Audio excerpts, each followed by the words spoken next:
नमस्कार। निःशुल्क विधिक सलाह के प्रांगण में आपका हार्दिक स्वागत है। मैं Swapnil Shrivastava, advocate high court. मेरा अभिनंदन स्वीकार करें। आत्मरक्षा मतलब अपनी सुरक्षा स्वयं करना। कुछ परिस्थितियों में आत्मरक्षा के सीमित कानूनी अधिकार हमें प्राप्त हैं, जिसे आईपीसी के विभिन्न सेक्शंस में डिस्क्राइब किया गया है। सेक्शन 96 से लेके सेक्शन 106 तक डिफरेंट सिचुएशंस में हमारे legal rights of self defence का उल्लेख है, जिसमें अपनी सुरक्षा, पत्नी, बच्चे, रिलेटिव्स और संपत्ति की सुरक्षा शामिल है। आत्मरक्षा सिर्फ कानूनी अधिकार ही नहीं, आत्मरक्षा का हमें मौलिक अधिकार भी प्राप्त है। भारतीय संविधान के अनुच्छेद 21 में तो इसका उल्लेख है ही। आत्मरक्षा को मौलिक अधिकार सर्वोच्च न्यायालय ने भी माना है।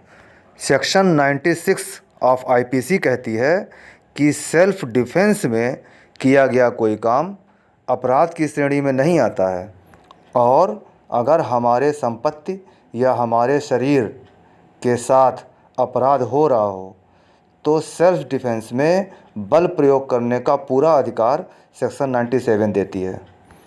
सेक्शन 100 में उन 7 परिस्थितियों का उल्लेख किया गया है जिसमें आत्मरक्षा के दौरान किसी की मृत्यु भी हो जाए तो वो अपराध की श्रेणी में नहीं आता। वो 7 परिस्थितियाँ आपके समक्ष क्रमबद्ध लिखित हैं। सेक्शन 101 में उन परिस्थितियों के दर्शन होते हैं जिसमें सेल्फ डिफेंस में आपको किसी की जान लेने का अधिकार नहीं है। सेक्शन 102 बताती है कि सेल्फ डिफेंस के अधिकार कब से कब तक सरवाइव करते हैं।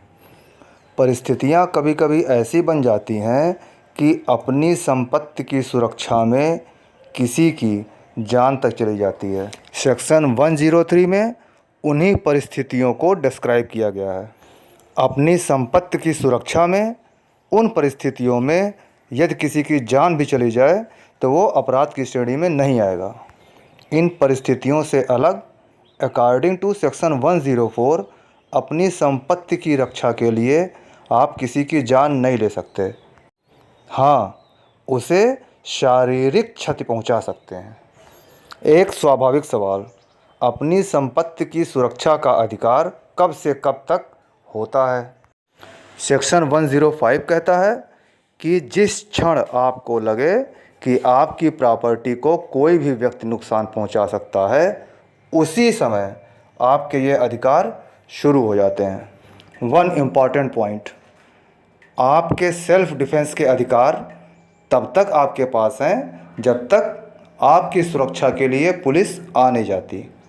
पुलिस के आने के बाद आपकी सुरक्षा का कानूनी अधिकार पुलिस को है। It means right of self defence police के आते ही ख़त्म हो जाती है।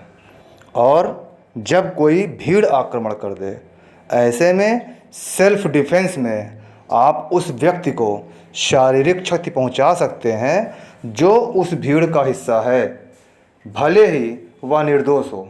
भीड़ का हिस्सा होना भी उसका दोष ही है। Legal rights of self defence के भी लिमिट हैं। किसी व्यक्ति को आप उतना ही शारीरिक क्षति पहुंचाएंगे जितना वो आपको पहुंचाना चाहता है। जैसे अगर कोई डंडे से आपको मारता है तो आप उसे गोली नहीं मार सकते। एक महत्वपूर्ण बात बता दूं, आपने अपनी आत्मरक्षा में जो भी काम किया है उसको आत्मरक्षा में ही किया है। इसे सिद्ध करने की लीगल रिस्पॉन्सिबिलिटी सिर्फ़ और सिर्फ आपकी बनती है, जिसे आप तथ्यों और परिस्थितियों के आधार पर सिद्ध करेंगे। आपके शरीर पे चोट आई, उसकी मेडिकल रिपोर्ट या चोट के निशान, आपने आत्मरक्षा में ही वो काम किया है, इस दावे को और मजबूत करते हैं, क्योंकि चोट की मेडिकल रिपोर्ट और निशान ये सिद्ध करते हैं कि आपके ऊपर हमला किया गया।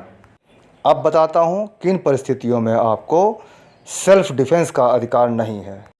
किसी लोक सेवक के आदेश पर हो रहे काम में आपको आत्मरक्षा में किसी को क्षति पहुंचाने का अधिकार नहीं है। जैसे लाठीचार्ज के आदेश मिलने के बाद पुलिस का लाठीचार्ज करना।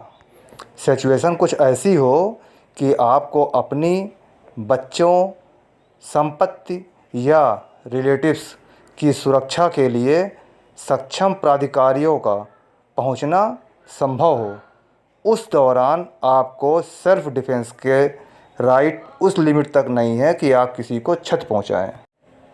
एक्चुअली आपकी सुरक्षा का अधिकार तो राज्य और सुरक्षा एजेंसीज़ को है, लेकिन हर व्यक्ति के पास हर समय इनका पहुंचना संभव नहीं होता। ऐसे में ही आपको आत्मरक्षा का अधिकार मिला है और आत्मरक्षा के कानून का सृजन हुआ। अब मेरी कानूनी सलाह, आत्मरक्षा के कानून को जानें, अपने अधिकार को जानें, कानून का पालन करें और उस वक्त जब आपकी सुरक्षा में कोई भी सुरक्षा एजेंसी पहुंच ना पाए तो आत्मरक्षा के कानून को देखते हुए अपनी सुरक्षा स्वयं करें।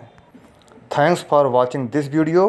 Call me for any legal advice और लीगल हेल्प।